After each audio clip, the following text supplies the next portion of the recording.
Perfectus in Mundo. Chapter 4. Written by Bobo the Hobo. Find Bobo the Hobo on DeviantArt for even more stories. And visit patreon.com/Bobo the Hobo. Pledge at a certain tier to join the exclusive Discord channel, to chat with other Weight Gain story fans, and even the hobo himself. After Aubrey had woken up to the labored groans of a bowing bed and the view from behind her hillside of a stomach as it towered high beneath the blankets, it had still taken her a moment to realize that last night hadn't been a dream. She had fallen asleep with the back of her shoulders to the headboard, propped up by pillows and her hands placed firmly on top of her stomach. She had stayed up late into the night, exploring every crevice that she could reach of her new enormous shape. Her poor flabby muscles ached in places where she'd struggled to bend and flex in ways that this body simply wasn't meant to do. She was still sore from her hours-long exploration of this big, beautiful body. Her own body. She reaffirmed that with a quick glance to the mirror that was positioned so that she could see herself jiggle and quake. It was still her. She hadn't woken up into a family of suspiciously similar substitutes or anything. What she had seen of the house, barring some slight changes, was still very much her house as she remembered it. Her room was still her room, mostly plain with little decor, right down to the sheets that she'd come all over last night. She had assumed that this was a world where she, and apparently her mother and older sister, had always been fat. Scratch that, where she had always been huge, and her mother and sister had been fat.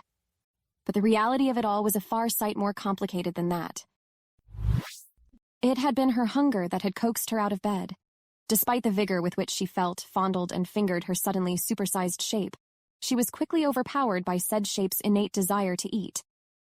It was unlike anything she'd ever felt in her life, this newfound desire to eat. She had never been much of a big eater, even in her braver moments where she contemplated giving in to her desires, and had pretty much always had to force herself to finish much more than a plate. Now, she was absolutely consumed with the idea of what breakfast was, how far away she was from it, and why she hadn't already eaten. After last night, she wouldn't have thought it was possible to eat any more than she already had. She alone had cleared enough food from the table to feed a small family. All of it had been such a blur that it had almost helped satisfy her logical desire to claim all of this as a dream. But now that she was awake, rational, and getting her body moving, Aubrey couldn't think of much anything other than satisfying this new appetite. Coming down the stairs had been just as much of a slog as it had been last night. She was too fucking wide to fit down the stairwell between the railings. Well, at least comfortably.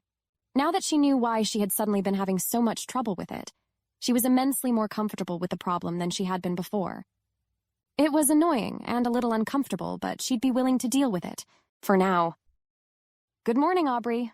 Her mother wrapped an arm around her daughter's meaty shoulders and planted a kiss on her forehead. How are you feeling? Hungry! The words had escaped her before she even knew, consciously, what she'd responded with. That's my girl, her mother smiled. Go get yourself some breakfast. I made plenty, so try not to fight with your sister.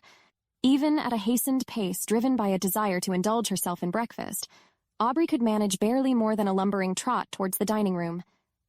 Her waist-thick thighs wrestled against one another beneath her sleep pants, colliding and squishing without ever fully parting as her stomach bobbed and weaved ahead of her by a good 2 feet.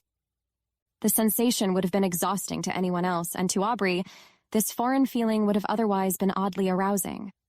But as of right now, there was only one thing going through Aubrey's big fat brain. Jesus, tap dancing! Christ! It had been said breathlessly, so that one might have thought it was out of sheer exhaustion from having to haul herself from one end of the room to the other. And at least in part it was. But the sheer amount of food staring her down from the dinner table was enough to make her do a double take. Serving bowls full of scrambled eggs, a brushwood of bacon, loaves of toast, and thick slices of ham had been spread out over the tablecloth, seemingly for only herself and Riley to enjoy, the latter of which was already underway. Her own plate had been piled high, presumably by their mother. It was difficult, even now in the face of everything that had suddenly changed, for Aubrey to think that her sister would have willingly stacked so much food onto her plate first thing in the morning. Though, given the speed with which she mindlessly chewed through her helping, staring at her phone with one hand while the other shoveled food into her mouth, it suddenly didn't seem all that unbelievable. Yeah, that walk seems to get longer every other day. Riley laughed, not taking her eyes off of her phone. You still want to go shopping after breakfast, or do you want to push it off until lunch? Shopping? Aubrey could barely process the word. Like, what? At a store? Yeah? Riley made a face. You said that you needed to pick up some new clothes, right? Aubrey blinked. She did vaguely remember having a conversation with her sister about needing cuter outfits, but that was back before reality had been turned on its head, and they were still both unfortunately thin. She hadn't needed new clothes so much as she wanted them. She wanted to look cute and hopefully get out of her dating slump. But apparently, over the course of the many things that had changed, her wardrobe needs had been one of them. Brushing over the breadth of her belly with one hand, Aubrey felt a tickle between her thighs at the idea of having outgrown everything in her closet. And she didn't doubt it either. After all, just look at her. You think they'll have clothes that fit me? She tried her best to subdue her arousal. I'm so big. I mean, yeah, why wouldn't they? Aubrey dipped some French toast in maple syrup before taking a big, gooey bite. Are you sure you're feeling okay? You've been acting weird since last night. I'm fine. Aubrey beamed, squatting down into the unfortunate chair at her usual space. I guess I'm just, hungry. Upon venturing into the outside world, it had become almost immediately apparent that Aubrey and her family weren't the only ones who had been affected by whatever strange turn of fate had flipped reality onto its head. As soon as she'd checked her phone, having been too preoccupied to do so with the revelations of reality and whatnot, Aubrey had immediately been assaulted with scores of parade float parodies impersonating her friends list on Facebook. Her Instagram was more or less the same, with close-up shots of old faces with new chins or lingering body shots of fleshy tums and shelf asses. Humongous chests and bulging arms were all the rage amidst her female friends, while fat guts and squishy moobs were the norm amidst the males. But it wasn't just the people she knew personally either. Even the ads contained people of surprisingly large sizes. Not so many of them were quite as big as she had found herself to be, but plenty of rolls, folds, and bulges were on display, in ways that previously would have been absolutely unmarketable beforehand. Even the celebrities were changed. Poor Taylor Swift had absolutely ballooned as of the ad for her latest album. No wonder Riley didn't think I'd have any trouble finding clothes that fit me. Aubrey hadn't been to their local mall in ages, with the exception of the Red Bowl in the food court for cheap sushi dates with Kara.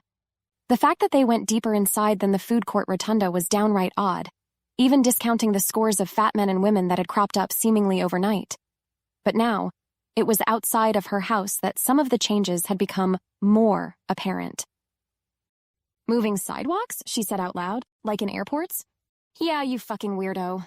Moving sidewalks. Riley had said it like it was the most obvious answer in the world. Like it had been as simple as, what? We're breathing oxygen? Nobody, aside from Aubrey, seemed to understand the novelty of the innovation, as they piled into the crowded mechanisms staring idly at their phones and going from one end of the mall to the next. But at her size, and having walked far longer than she would have liked, given the almost hypnotic pull of the Sbarro and Chick-fil-A urging her backwards, the relief of not having to exert herself was greatly appreciated, even if she still didn't understand just what was going on. Riley stepped in behind Aubrey. They were both far too big to ride side by side together. She could feel her sister's fat gut brush against the deep seat of her sundress's frock, her sensitive rear end tickling at the touch. She gripped the handrails with her chubby little fingers in order to alleviate the pressure on her joints, and the long ride to Torrid meant that she had plenty of time to ogle the scenery. It was so strange that the biggest takeaway, even after seeing a literal mall's worth of population having porked out in front of her, was that Aubrey was among the biggest out of all of them. Fuck, she was still probably the biggest person she'd ever actually seen in real life. She'd spent far too long getting ready this morning, absolutely mesmerized by the transformation that had taken place at some point last night. Laying one hand on the great droop of her stomach, giving it some idle rubs and gentle squeezes beneath the breathable floral pattern that she'd draped herself in. Her chubby face beamed in ecstasy of her own touch. She welcomed the tubby tips of her fingers as they engaged in some light exploration and adoration of her own gloriously fat body. And she wasn't the only one. On the other side of the mall, having come from, by the looks of their bags, H&M, Hot Topic, and American Cookie, two particularly belly-heavy women watched with a similar fascination as Aubrey made her slow crawl across the mall floor's tram. They watched her with beady blue eyes, one biting her bottom lip and venturing a coy little wave as they slowly moved just out of each other's line of sight. They like me? It was such an odd concept to Aubrey, who had had plenty of experiences with the proverbial bottom of the dating barrel. Not only did they like her, they liked her. Like this. Hey, Riley, did you see that? Aubrey struggled to turn back to her sister, her great gut pressing hard against the clear plastic that held up the railing. Riley's gaze barely ventured up from her phone, and she could only muster up a small modicum of interest in whatever her sister was asking about. See what? Those girls, the blonde ones, going the other direction? Aubrey quickly clarified with a point of her sausage finger. I think that they were checking me out. Again, Aubrey scoffed. This time, though, it seemed less rooted in an amusement found in her sister's apparently odd behavior, and more in dismissal. The corner of her lip tugging into a little smile, she went back to looking at her phone. So, you get stared at all the time. I do? Here, Aubrey's consternation reached a peak. Her brown brow furrowed, and she shifted awkwardly on her feet. In her repositioning, her great gut pressed harder into the back of Aubrey's gigantic ass. Are you sure that you're feeling okay? She asked, one hand on her sister's puffy shoulder. You've been acting really weird lately. I'm fine. Aubrey turned to face the back of the man's head in front of her, squinching her fat little toes as far as they would go as she struggled to understand the reality of just what her sister had meant. I'm feeling really, really good, actually. Her lips parted into a big, toothy grin as the next junction arrived, and they took the next tram to the right towards Torrid. End of Chapter 4.